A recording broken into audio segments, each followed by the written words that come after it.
السلام عليكم. وصفتنا اليوم هي الدجاج والرز بالزعفران، وصفة مميزة ولذيذة. والدجاج عملناه بالقلاية الهوائية. هي المقادير اللي يحب يصور الشاشة، وبالتأكيد المقادير تلاقوها كاملة بصندوق الوصف أسفل الفيديو. نبدأ بخليط النقع. عندنا ماء بدرجة حرارة الغرفة، حطيت له ملح، حطيت له كركم، وكمان راح أحط خل أبيض، وممكن تستخدموا بدل الخل الأبيض ليمون حسب المتوفر عندكم. وعندي كمان أسنان ثوم كسرتها بالسكين وحطيتها معاها.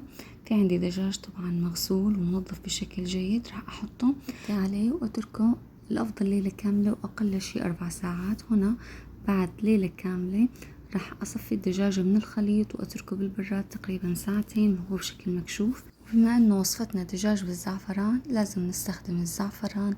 في عندنا هذا النوع، الأفضل أنه نجيب نوع جيد. عندي مي بدرجة حرارة الغرفة، راح أحط فيها هاي الكمية البسيطة من شعيرات الزعفران. وهذا شكل الزعفران هو نوع جيد، ويبين علي انه نوع جيد لما احطه على المي ما يترسب باسفل القاع ولا يصبغ المي بشكل سريع. خلص انا راح هذا اخليه على جنب لحتى اطبخ الرز فيه بعدين. نرجع على الدجاج، راح اجيبه من البراد واجهزه لحتى احطه على السيخ. في عندي هذا سيخ القلاية الهوائية، ممكن تستخدموا الفرن بالتأكيد بهاي الوصفة، لكن القلاية الهوائية اسرع. ثبتت فيها الشوكة بشكل محكم، وبعدها راح نجيب الدجاجة وراح نكتفها من دون ما نستخدم خيوط. بهاي الطريقة راح نعمل بواسطة السكين بهذا المكان شق صغير، ندخل فيه طرف الفخذ من تحت، ونفس الطريقة نعمل بالطرف الثاني، يعني نعملها بشكل اكس لحتى تقفل بشكل جيد. بعدها نثبت الأجنحة بواسطة عواد أسنان لحتى تثبت مع بعض. بعدين راح أغز الشوكة باتجاه صدر الدجاجة بشكل جيد، ونكرر العملية مع الدجاجة الثانية. نفس الشي نعمل شق بالجلد وندخل فيه طرف الفخذ، ونعمل شق بالطرف الثاني وندخل فيه أيضا طرف الفخذ الثاني. راح أدخل السيخ يكون يعني تكون الدجاجات بالعكس لحتى الشوكة الثانية تجي من جهة الصدر لحتى تثبت بشكل جيد أكثر. بعد ما ثبتت الشوكة، ثبتت الأجنحة بواسطة أعواد أسنان. وبعد في عندي بخاخ زعفران، راح أبخ فيه الدجاجة من كل الأطراف، ولو ما توفر مو مشكلة، ممكن تدهنوها بزعفران أو بأي خليط عندكم. سخنت القلاية الهوائية 4 دقائق، حطيت فيها صينية فيها مي، ثبت الدجاج على وقت 1.5 ساعة تقريبا، وحرارة 195، والشواية تلف. أنا القلاية اللي مستخدمتها ماركة هوم إليك 30 لتر. نترك الدجاج يستوي ونحضر الحشوة. في عندي بصل قطعته جوانح، حطيته بالزيت نباتي. وعندنا الجزر راح أقطعه بشكل أعواد بطول 2 سنتي تقريبا ورفيع جدا بهاي الطريقة.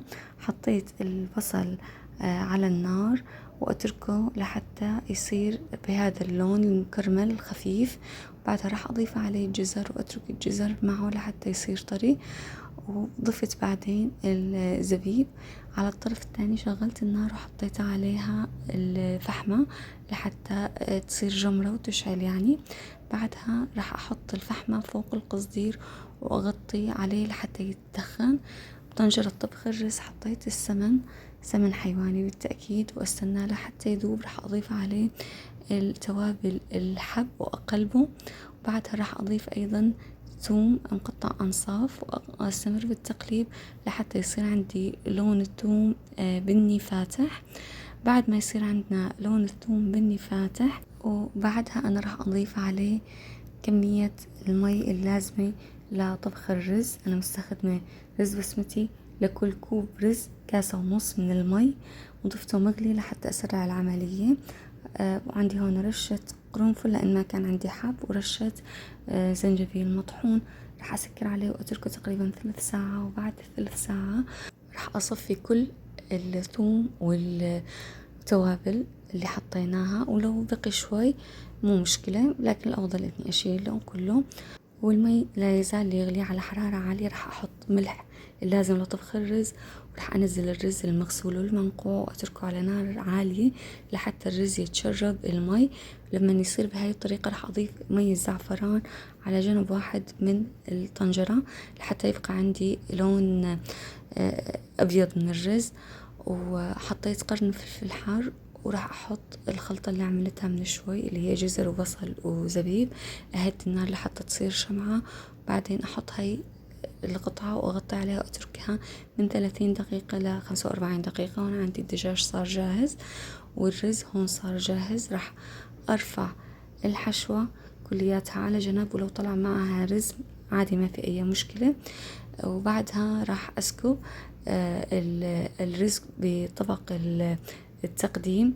ممكن تسكبوه بالملعقة، لكن الأفضل للرز البسمتي إنه ينسكب بهاي الطريقة، إني أنزله من الطنجرة لوعاء التقديم، وأحرص إنه الرز اللي يكون بالزعفران يتوزع على كل طبق التقديم. بعدين راح أرجع أضيف الحشوة اللي شلتها اللي هي عبارة عن البصل والجزر والزبيب، أضيفها بشكل متساوي على سطح الرز.